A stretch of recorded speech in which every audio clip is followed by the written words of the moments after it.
Good morning, class. So, I am Ivy Jane Sukal, your teacher for this subject. So, but first, kindly stand up and we will pray first.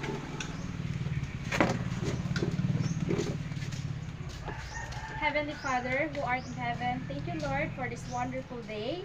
I want to teach my students how to live this life on earth, to face its struggles and strive to improve their work, not just the lesson in the book, but to choose the proper path whenever they may go. Help my students to understand our lesson for this today, and I shower them with knowledge and wisdom and guide us always. I will offer all the glory to you alone, Jesus Christ. Amen. So, Amen. good morning, class. Good morning, Teacher Ivy. So, how are you today? We're fine, teacher. I am very happy to hear that. So, before sitting down, kindly arrange your chair properly and pick up pieces of paper under your chair. Yes, teacher.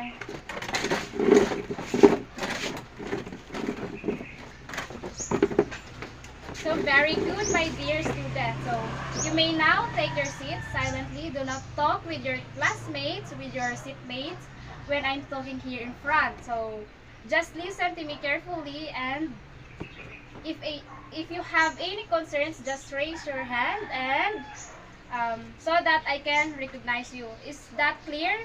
Yes, teacher. So, sit down. Thank you.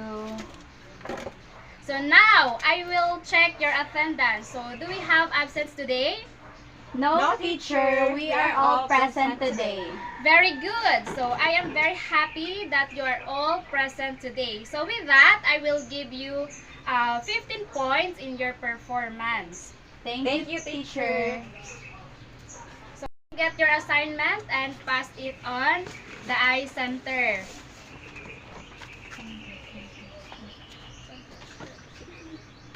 So, your assignment is composed of 50 points. And you will miss 50 points if you don't have an assignment. Okay? Okay, So, teacher ID noted. So, class, do you still remember what is our previous lesson? Yes, teacher. So, who want to volunteer to recall our previous lesson? Me, teacher. Okay, Miss Carla. Okay, stand up. Last meeting, we discussed about the social literacy. So when we say social literacy, it concerns itself with the development of social skills, knowledge, and positive human life values that enable human beings to act positively and reasonably in range of complex social setting. Okay, thank you, Carla, because you studied our previous lesson. So with that, I will give you 20 points for today's participation. Thank you, teacher ID. So last time, we discussed about the social literacy, and you already know that social literacy concerns itself with the development of social skills, knowledge, and positive human life that enable human beings to act positively and reasonably in a range of social settings. So now I will divide this class into 4 groups. Okay? Group 1, 2, 3, and 4. So, Yes, teacher.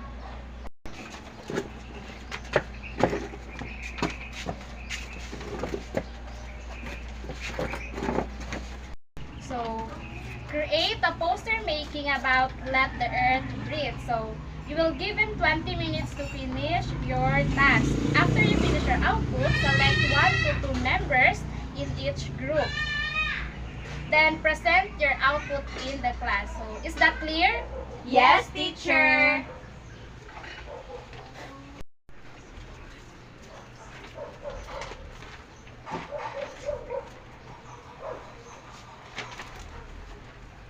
So, are you done, class? Yes, teacher. So, the first presenter will be the group 1, then to be followed by the group 2, group 3, and 4. So, Yes, teacher. okay, thank you so much for everyone for your participation in this activity. So now class, I want you to read our objective first. So because this will be our guide for today's lesson. At the end of this chapter, the student should be able to characterize artistic literacy, discuss the value of arts to education and practice life, identify approaches to developing, designing curriculum that cultivates the arts and creativity among learners, formulate a personal definition of creativity, and design creative and innovative classroom activities for specific topic and grade level students. Okay, thank you so much class. So now this time we will have an activity. So it is a paper art collage. So for the paper collage art, what we will going to do is to make a creative art using papers, newspapers, magazines, and etc. So it depends on you what theme do you want to put in your collage. So I will give you 30 minutes to finish your output. So is there any clarification about the activity? None so far, teacher. Okay, good. You will start now. Okay, teacher. Okay, teacher ID.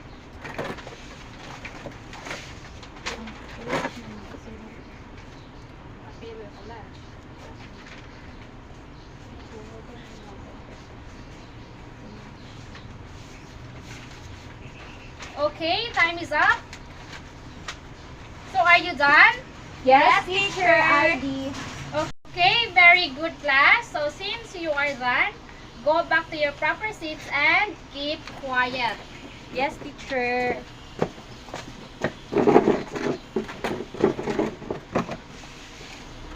So for the information of everyone, please display all your output in front and I will choose 2 students to present their activity in the class.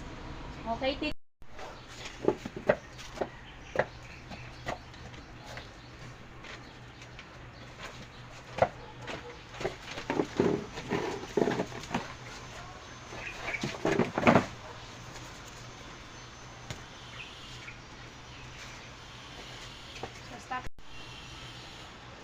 So the first presenter will be Miss April, then to be followed by Miss Jenny Rose de la Serna. Okay, Miss April, kindly proceed here in front. Okay, good morning classmates. Good morning teacher. My paper art collage shows about unity despite of our differences in terms of ethnicity, culture, and tradition. This activity helps me to enhance my skills, especially in arts. Thank you. Okay, thank you Miss April for your creative collage with your brilliant presentation. So everyone, rounds of applause please. Thank you, teacher. So now let's call on Miss Jenny Rose de la Serna to present her output. Good morning, everyone.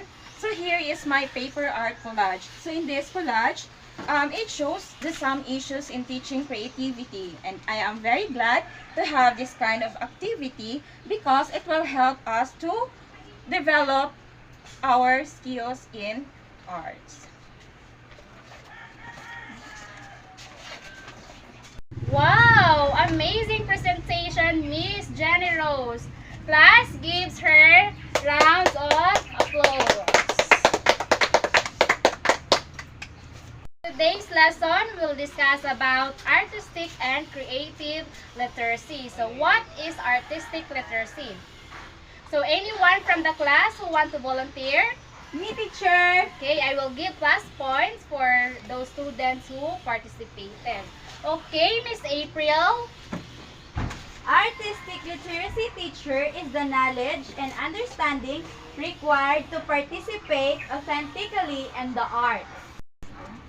So, artistic literacy is defined in the National Coalition for Core Art Standards, a conceptual framework for arts as learning as the knowledge and understanding required to participate authentically in the arts. So while individuals can learn about dance, media, music, theater, and visual arts through reading and print text. So this artistic literacy requires that they need to engage in artistic creation process daily directly through the use of materials. For example, charcoal or paint or clay, music instrument, and in specific spaces, the concert hall, stages, dance rehearsals, spaces, art studios, and computer labs. So the art literacy, it will help students to develop designing thinking, creativity, and critical thinking skills. All skills said to be important for the future workforce. So the researchers have recognized that there are significant benefits arts that learning and engagement in schooling. So who can read the benefits of the art? Me, teacher. Okay, Miss Jenny. So the arts have been shown to create environments and conditions that result in improved academic, social, and behavioral outcomes for students from early childhood to the through the early and later years of schooling. However, due to the range of arts forms and the diversity and complexity of programs and research that have been implemented, so it is difficult to generalize findings concerning the strength of the relationship between the arts and the learning and the causal mechanisms underpinning these associations. Okay, thank you, Miss Jenny. And I will call on Miss Angela to give me the flexibility of the forms comprising the arts position students to embody a range of literate practices. The flexibility of the forms comprising the arts position students to embody a range of literate practices to use their minds and verbal and non-verbal ways, communicate complex ideas in a variety of forms, understand words, sounds, and images, image new possibilities and persevere, imagine new possibilities and persevere to reach goals and make them happen. Okay, thank you, Miss Angela. So, engaging in quality of arts education experiences provide students with an outlet of powerful creative expression, the communication, and aesthetically rich understanding and connection to the world around them. So, being able to critically read, write, and speak about art, so should not be sole constituting factors for what counts. So now let's move on to Elliot Esler, positive valuable lessons or benefits that education can learn from arts, and he summarized into 8. So number 1 is the form and content. So form and content cannot be separated. So how something is said or done shape the content of experience. So in education, how something is taught, how curricula are organized, and how schools are designed impact upon students will learn. So these side effects may be the real main effects of practice. So number 2, everything interact. So there is no content without form, and there is no form without content. When the content of a form is changed, so too is the form altered. So form and content are two sides of a coin. Okay, number 3, no one's matter. So to extent to which teaching is an art, attention to no one's is critical. So it can also be said that the aesthetic lives in the details that the maker can shape in the course of creation, how a word is spoken. So how a gesture is made, how a line is written, and how a melody is made. So all affect the character of the whole. So all depend upon modulation of the nuances that constitute the act. Number 4, surprise. So surprise is not to be seen as the intruder in the process of injury, but as a part of reward one reaps with when working artistically. So no surprise, no discovery. No discovery, no progress. So educators should not resist surprise, but create a condition to make it happen. It is one of the powerful sources of intrinsic satisfaction. So now let's move on to the number 5, slowing down perception. So slowing down perception is the most promising way to see what is actually there. So it is true that we have certain words to designate high levels of intelligence. We describe somebody as being swift or bright or sharp or fast on the pickup. So speed in its swift stage is a descriptor for those who we call smart. So yet one of the qualities we ought to be promoting in our schools is slowing down or perception. So the ability to take one's time to smell the flowers and to really perceive in the Deweyne sense and not merely recognize what one's look. And number 6, the limits of language. So the limits of language are not the limits of cognition. We know that more than we can tell. In a common terms, literacy refers to essentially to be ability to read and write. But literacy can be conceptualized as the creation, use of form for representation that will enable to create meaning. So meaning that will not take the impress of language. So it is conventional form. In addition, literacy is associated with the high level forms of vision. So we tend to think that in order to know, one has to be able to say. So however, as Polanyi reminds us that we know more than we can tell. And number 7, the somatic experience. So somatic experience is one of the most important indicators that someone has gotten it right. So related to the multiple ways in which we represent the world through our multiple forms of literacy. So it is the way in which we come to know the world through entailments of our body. And so last is open-ended tasks. So open-ended tasks permit the exercise of imagination, and an exercise of imagination is one of the most important of human aptitude. So it is imagination, not necessity, that the mother of invention. So imagination is the source of new possibilities. So in arts, imagination is primary virtue. So it should be in the teaching of mathematics, in all sciences, in history, and indeed virtually that all humans create. So this achievement would require for realization. So each culture of schooling is in which the imaginative aspect of the human condition were made possible.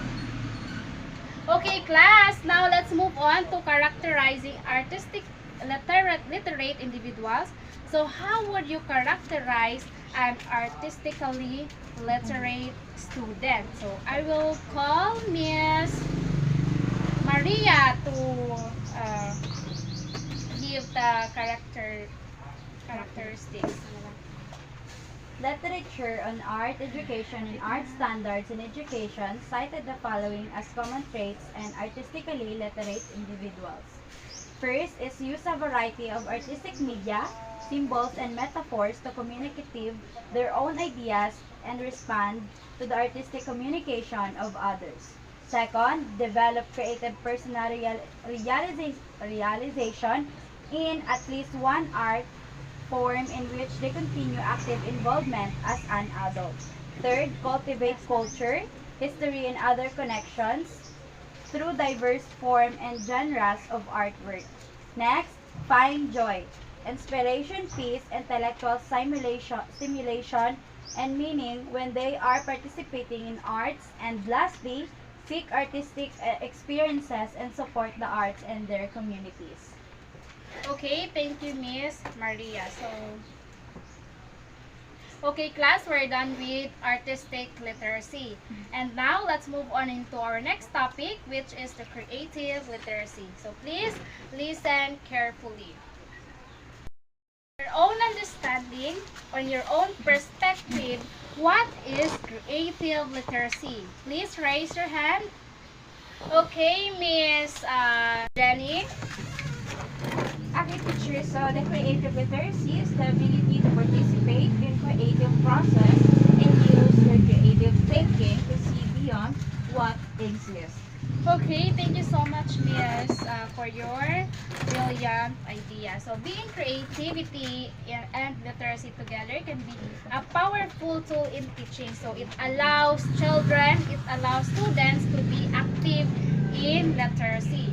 From acting out plays through characters that they made themselves, or through making props. So it allows children to explore their own imagination or their imagination.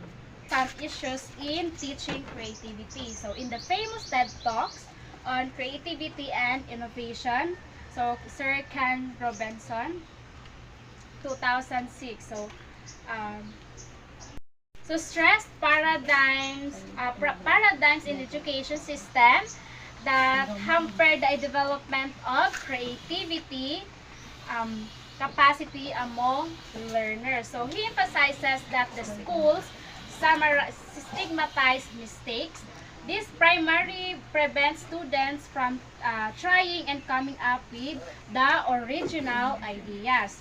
So students are schooled in order to pass the entrance exam in colleges and or in universities. So later on, because of these painful truths, so Robinson's challenged educators to educate the well-being of the learners and shift from the conventional learning toward academic ability alone. And second, give equal weights to arts, the humanities, and physical education. Next, to facilitate learning and work toward stimulating curiosity among learners. So, and awaken and develop powers to create among learners. And last, view intelligence in diverse, dynamic, and distinct, contrary to common belief that should be academic. Okay, what are the four essential components to develop or designing curriculum that cultivates student artistic and creative literacy? Okay, Miss Ivana.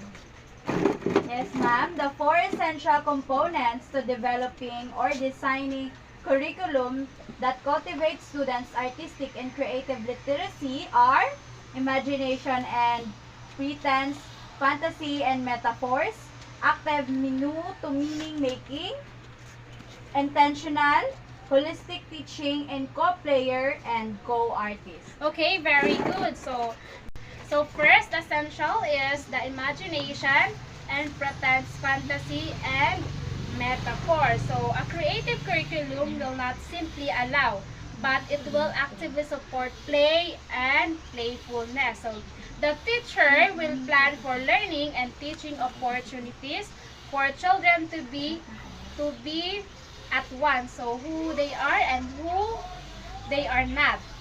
They transforming reality building narratives, and mastering and manipulating science of symbol system. The next one is active meaning making. So in a classroom where children can choose to draw, write, paint, or play in a way that suits their purpose or mood. The literacy learning and arts learning will inform and support each other. And number 3, intentional and holistic teaching. So, a creative curriculum requires a creative teacher. Again, creative teacher who understands the creative processes and purposely supports learners in their experiences. So, intentional teaching does not mean drill and rote learning. Indeed, endless rote learning exercises might indicate the very opposite intentional teaching. So, what makes for intentional teaching is thoughtfulness and purpose, and this could occur in such activity as reading a story, adding props, drawing, and so children's attention to spiders, web, and playing rhythm and rhyme. Even the thoughtful and intentional imposing of constraints can lead to creativity. And last, the co-player and co-artist. So educators must be reminded of what the importance of understanding children as a current citizens with the capacities and capabilities in here and now. So did you understand our lesson, class? Yes, Yes, teacher. Okay, very good, class. So now, how will you use your creativity in dealing with your daily life activities? Okay? Okay, Miss, again, Miss Jenny. For me, teacher, I will use my creativity in dealing with my daily life activities.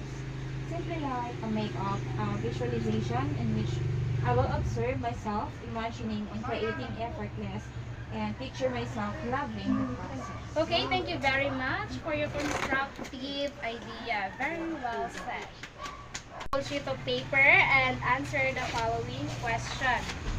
So number 1, compare and contrast artistic literacy and creative literacy. Number 2, give the 4 essential components to developing or designing curriculum that cultivates students' artistic and creativity literacy.